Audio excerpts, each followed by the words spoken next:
भारत में हुए अभी तक सभी चुनाव सामान्य राजनीतिक वातावरण में हुए थे, जिसमें पक्ष विपक्ष ने अपने अपने कार्यों के आधार पर लोगों से जन समर्थन की अपील की थी। लेकिन साल 1984 में हुए आम चुनाव में जनता ने कुछ अलग ही मुद्दों पर अपना मत दिया। एक दुर्घटना में देश ने अपना प्रधानमंत्री खो दिया था।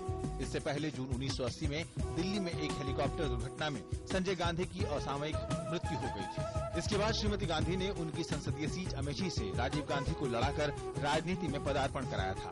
1984 में पंजाब में उपजे अलगाववादी आंदोलन पर काबू करने की कोशिश की कीमत प्रधानमंत्री इंदिरा गांधी को अपनी जान देकर चुकानी पड़ी। फिर इसके बाद एक संप्रदाय विशेष को निशाना बनाने के लिए उपजी हिंसा से भारत का उत्तरी हिस्सा लहूलुहान था। राजीव गांधी के नेतृत्व में कांग्रेस ने चुनाव लड़ा, जिन्होंने चुनाव प्रचार के दौरान लोगों को अपने परिवार की योगदान की याद दिलाई और खुद को एक सुधारक के रूप में प्रस्तुत किया। इंदिरा गांधी की हत्या से उपजी सहानुभूति ऐसी, इस चुनाव में लोगों में अभी तक सबसे अधिक लगभग 64% मतदान किया, तो वहीं कांग्रेस ने अब तक की सबसे ज्यादा सीटें जीती। कांग्रेस ने कुल 533 सीटों की लोकसभा में 414 सीटें जीती, जो अभी तक की अधिकतम संख्या थी। देश के लिए इस चुनाव में कांग्रेस का प्रदर्शन जितना अप्रत्याशित था, उतना ही अप्रत्याशित परिणाम विपक्ष के लिए भी रहा। जिस समय देश में कांग्रेस के प्रति सहानुभूति लहर चल रही थी, वहीं आंध्र प्रदेश में उसके 6 मंत्रियों को पटखनी मिली। आंध्र प्रदेश में फिल्म अभिनेता से नेता बने एनटी रामाराव की 1982 में नवगठित Telugu Desam party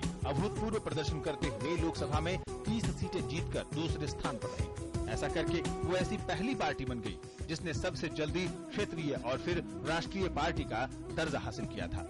communist party को सिर्फ 22 सीटें ही मिली और वो तीसरे स्थान पर रही। जनसंघ का तरोताजा संस्करण 1980 में गठित भारतीय जनता पार्टी को महज 2 सीटें मिली। भाजपा के अध्यक्ष और प्रखर वक्ता अटल बिहारी वाजपेयी भी इस चुनाव में हार गए। इसके अलावा जनता पार्टी के अध्यक्ष चंद्रशेखर भी उत्तर प्रदेश से बलिया से चुनाव हार गए। इस चुनावों में बॉलीवुड के सुपरस्टार अमिताभ बच्चन को कांग्रेस ने इलाहाबाद से टिकट देकर राजनीति को ग्लैमर से जोड़ दिया। इंदिरा गांधी की हत्या के बाद 1984 के चुनाव के बाद भारतीय राजनीति में जवाहरलाल नेहरू और फिर इंदिरा गांधी के बाद एक नया युग आरंभ होने जा रहा था। अमित भारती के साथ श्रीश चंद्र सिंह, डीडी न्यूज।